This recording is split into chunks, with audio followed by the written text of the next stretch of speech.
all across America, it's getting harder to vote. 38 states have restrictive voter ID laws more than ever before. All of a sudden, around the nation, we see so many restrictive voting laws.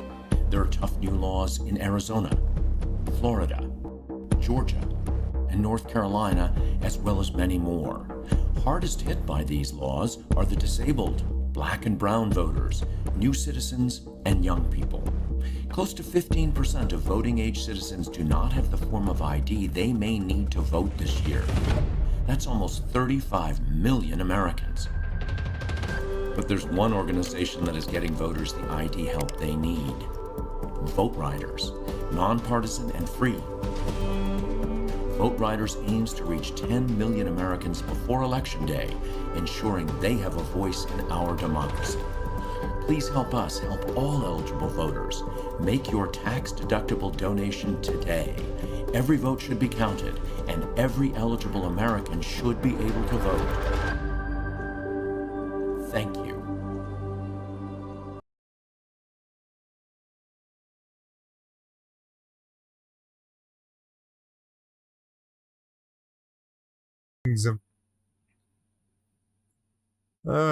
Let's start with the mic muted. Brilliant. Good start. It's gonna be one of those days, I can tell already. So, yeah. On that note, you may have noticed how I'm, a bit late. Like 2.5 hours late. Well, I got started setting up today's stream at around 6 o'clock and figured that was going to give me enough time, but apparently not. So guess I'll have to start at like 4 o'clock and hopefully be ready to go by 8. And, we'll kick these off on time, hopefully tomorrow. But, yeah, still figuring out the timing here, folks, so just bear with me. And,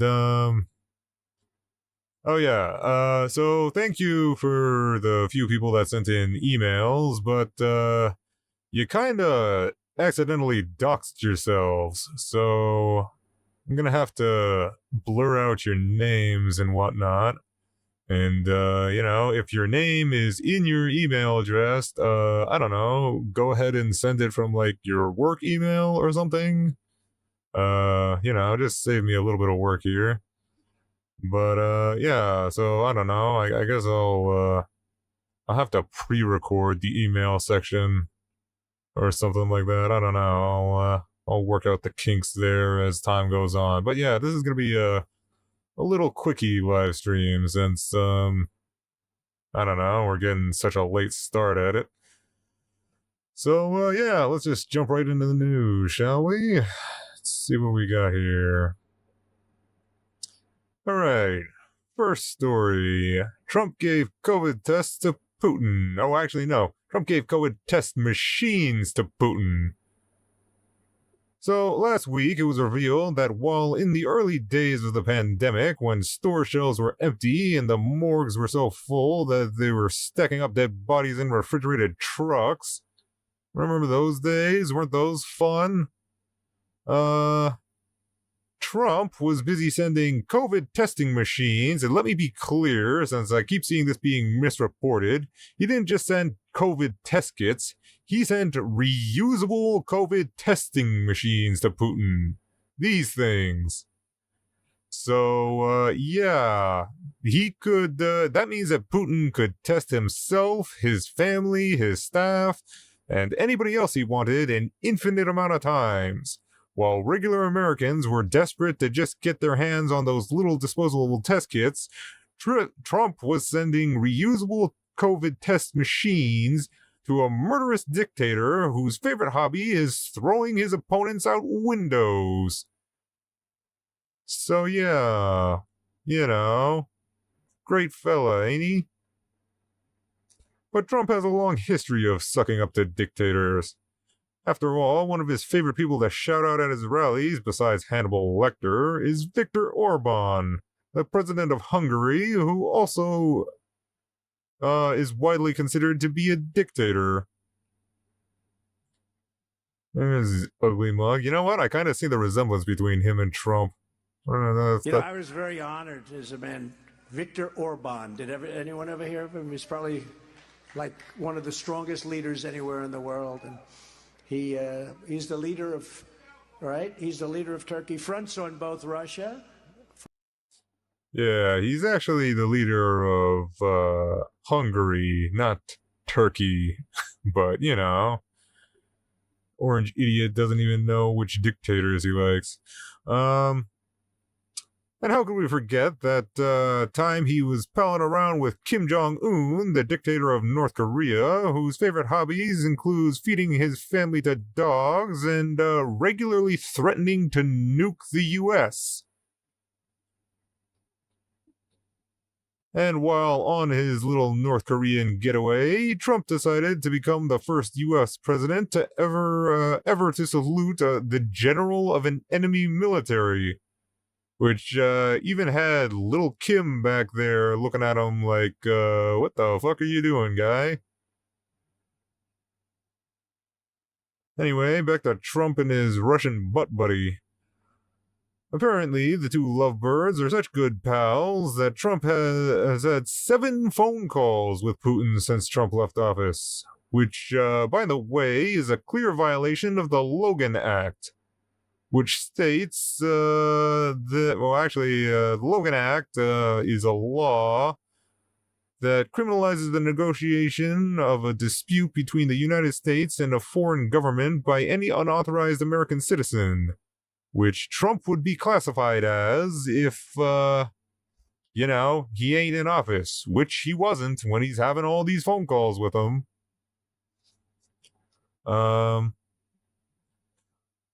He was a big fan of the Logan Act when John Kerry was talking to foreign leaders, but now I guess not so much. You know, John Kerry speaks to him a lot. John Kerry tells them not to call. That's a violation of the Logan Act.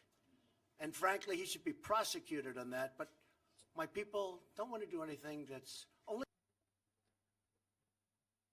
But this is just one of the many examples of the guy that's always saying America first, going out of his way to put America last.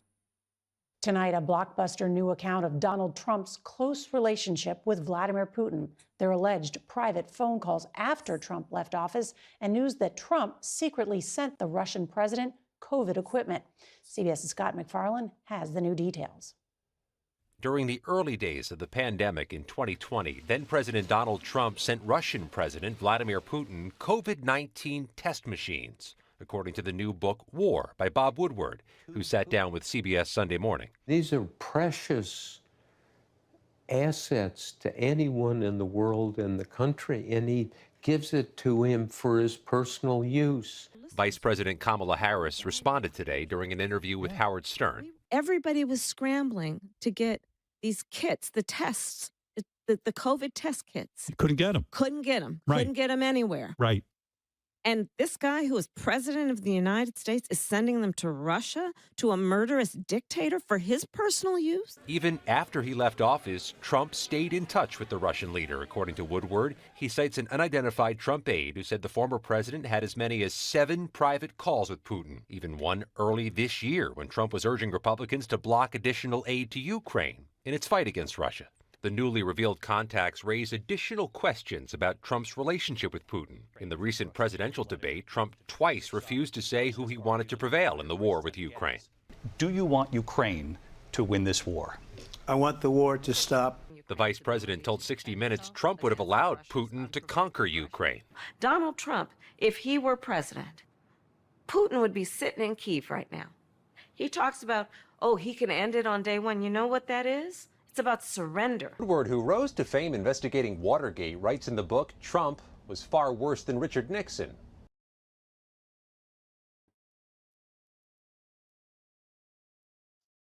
So yeah, just the, leader of America doing favors for a Russian dictator while he's in office. Isn't that great? Sure want him putting America first like that again, don't you? That's our next story here. Oh yeah, Lieutenant Dipshit. So in the lead up to Hurricane Milton, the right-wing corners of social media found themselves a new darling. Meet Lieutenant Dan. Lieutenant Dan, real name Joseph Malinowski, became the apple of the right wing's eye for refusing to leave the 20-foot sailboat he lives on as Hurricane Milton approached.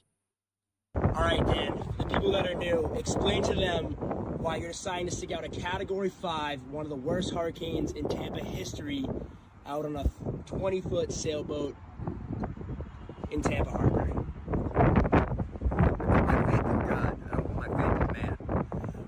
God told me to come out here and get a boat. I came out here and got a boat.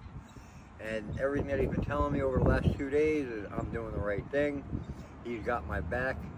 I'm in good shape. I ain't sweating it. We're going to ride this one out.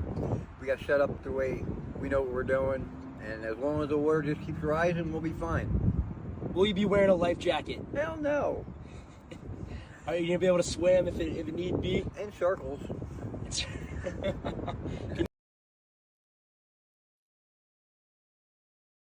So yeah, his faith in God and just say no attitude to authority made him the perfect fit for the right's to be the right's new poster boy.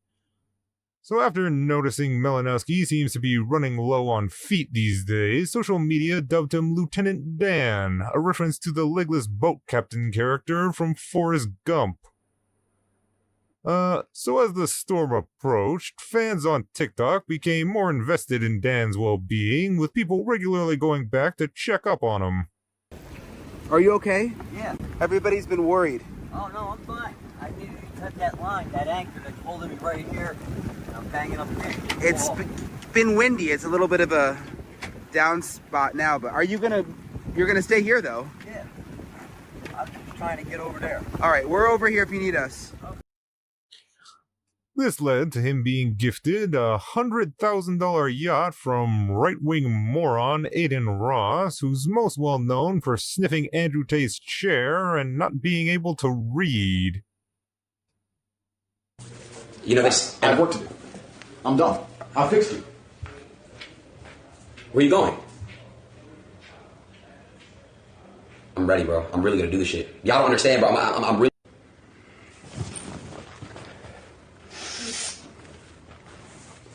And I just want to say, bro. What does a fascist mean?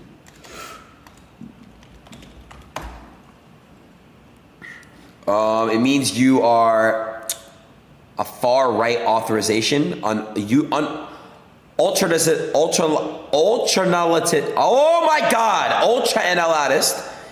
analyst political ideology movement characterized by dictator leadership, centralized autocracy, militarism, forcible suppression of opposition. So I don't know what that means, bro. I swear to God, I don't know what the fuck. And fun side note here, you probably won't be shocked to hear that Trump decided to go on this doofus's podcast for an interview in an attempt to try and appeal to the brain-dead 12-year-old on TikTok crowd, an often overlooked voter demographic.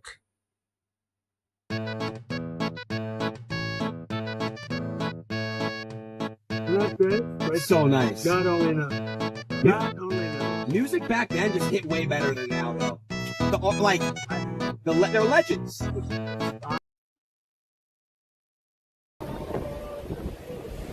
tell you about TikTok.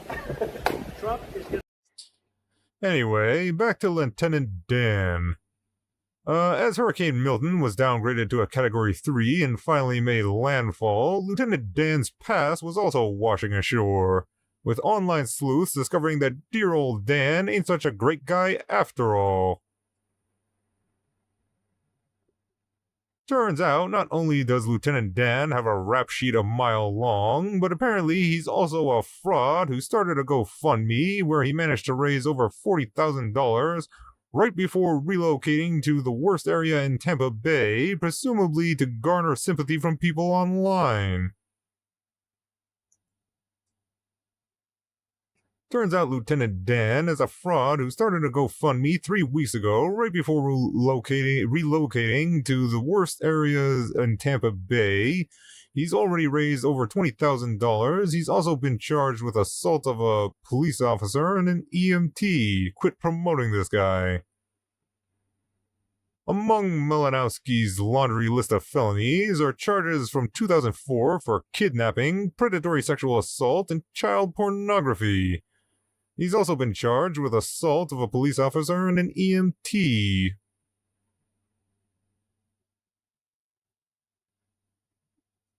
So after the storm had passed, folks went to check up on him, and it seems as though Lieutenant Dan made it through the storm unscathed. The beach over there on Davis Island, there's a beach down at the end of Davis Island. There's an airport over there and a marina. Not a marina, but a yacht club. But I usually park down there. I came up here 2 weeks ago. Why'd you choose like this? I didn't. I was over there. I came up here to go grocery shopping. I got my groceries, came back to the boat. But although he may have weathered the storm physically, financially it may be another story, since now rumors are circulating that Aiden Ross may be revoking his $100,000 yacht offer and kick deal.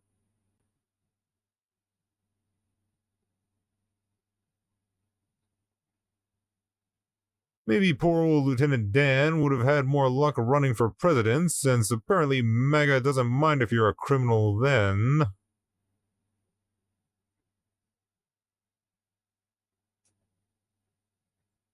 Alright, what's our next story here? Oh yeah, trumpets stranded at Coachella. So over the weekend, Trump decided to have a rally in the often overlooked swing state of California, where he waddled his fat ass over to Coachella and quickly came to the surprising realization that California is hot. And that sun is hot. I'll tell you. Should I or should I not put on the hat, the famous hat? But Orange Man wasn't the only rocket scientist to figure out that hot places are hot, because right from the start, his morbidly obese fan base were dropping like flies.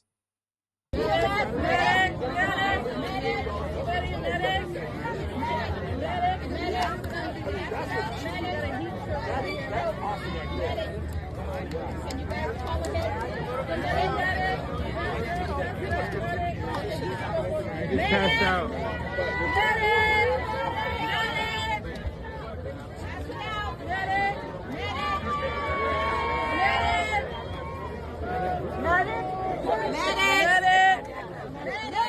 You know what they kind of remind me of? They remind me of the seagulls from Finding Nemo. You know, the mine. I was like, these guys are medic. As if the person who's standing right next to you shouting medic is somehow going to be easier to hear. You know, maybe if all 100 of us start screaming medic, you know, that'll make it easier for the medic to find the person that actually needs help. Fucking idiots.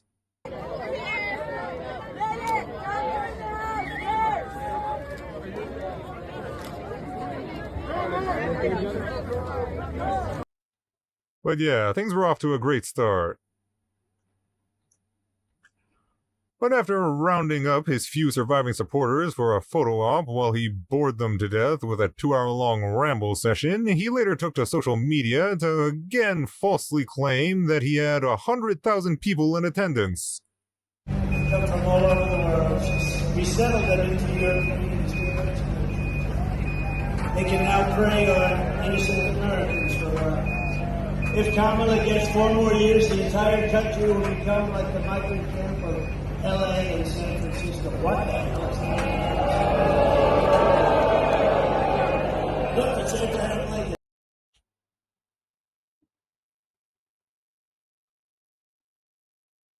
Over 100,000 people showed up to Coachella to see President Trump yesterday. Kamala could never. Notice how every single crowd he talks in front of is suspiciously exactly 100,000 people according to him and his dumbass fan base? Here's a 100,000 person crowd at Coachella. And this is his setup over here. Yeah, that's definitely 100,000 people that are gonna fit there. Just for reference, this is 100,000 people at Coachella. And this was Trump's crowd at Coachella. Noticing a bit of a difference there? Yeah, you're not the only one. Anyway, while Trump was on stage rambling about sharks and Hannibal Lecter, maggots tried to stir up some extra sympathy by claiming that a guy that was arrested with a gun outside the event was another assassination attempt. Breaking, another Trump assassination attempt. California sheriff arrests a heavily armed man with a fake VIP press pass to Trump's Coachella rally. Vem Miller, the 49-year-old suspect from Las Vegas, was arrested Saturday with the false Trump rally credentials, a handgun, a high-capacity magazine, and a shotgun. The only problem is this guy, Vem Miller, is yet again another Trump supporter and registered Republican. And even attended the RNC earlier this year. Registered Republican. I mean, the last two were too, but, you know. So, I don't know. See, that's a Republican National Convention behind me. Wonderful people, wonderful time. Just not happy that it's all cashless. Which I suppose doesn't mean much, since the last two assassination attempts were also done by Trump supporters. First guy that's not doing too much talking these days on account of the bullet where his brain should be, and this guy who's all over the place politically, but claimed to have supported Trump in 2016. He's still alive though, so hopefully one day we'll get some answers out of him.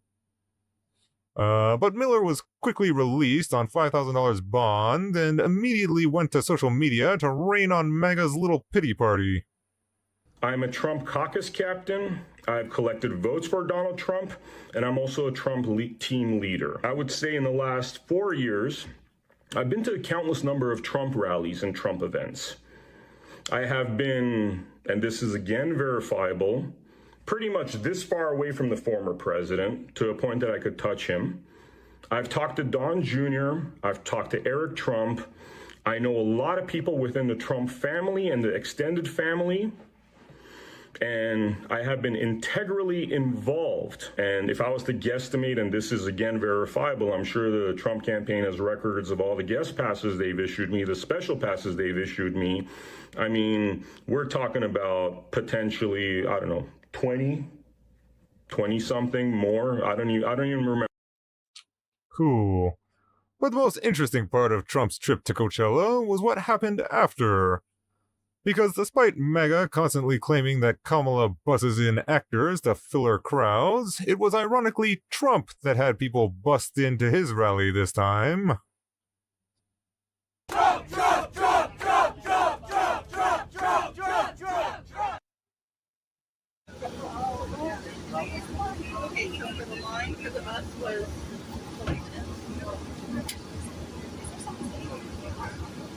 yeah.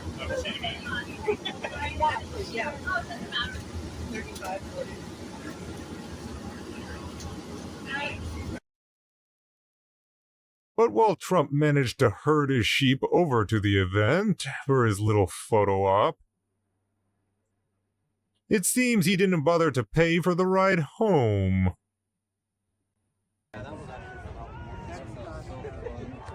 This isn't normal. Apparently the buses are no longer coming, or at least there used to be like 20 buses when we were being brought here, but now there's only like 3 buses operating, and it's an absolute, it's just chaos, absolute chaos. All of us are stranded here. Everyone's stranded here.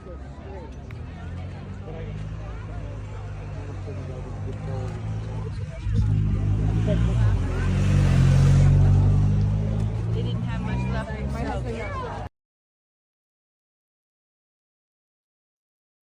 The trumpet that posted that video later deleted it, and then, like a good little maggot not wanting to upset the rest of the cult, started making excuses, even blaming the mayor of Coachella and demanding that he launch an investigation. It's 10 p.m., rally ended at 7, thousands of people still stranded here waiting for transit back to the parking lots. Something has gone horribly wrong. Someone needs to ask the Coachella mayor if he had anything to do with this. Parking lot is a 2-hour walk. Countless elderly stranded here and can't walk anymore. No restroom facilities accessible anymore. Someone find out what happened here. This is not normal and feels nefarious and criminal. Nefarious and criminal, you say? But others on social media were quick to point out the irony of a guy that was just cheering for somebody that was on stage bragging about his plans to screw people over and getting screwed over himself by that very same guy. I put up another post about it. It's sad to see how many people thrive on other suffering. So many people were elderly and couldn't walk anymore. There's a huge fuel problem in the city for all the buses. They were completely depleted. Buses themselves got stranded on the blah blah blah blah blah. You were literally just at a rally where Donald Trump got on stage and said that he would deny disaster aid to Californians who are experiencing wildfires. You want to talk about thriving on people's suffering?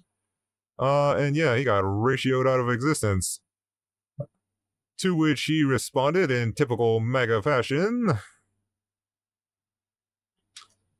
But despite old Wesley's excuses, it was later confirmed that the bus company that the Trump campaign booked refused to return and collect the rest of the rally goers after their repeated requests for payments were ignored.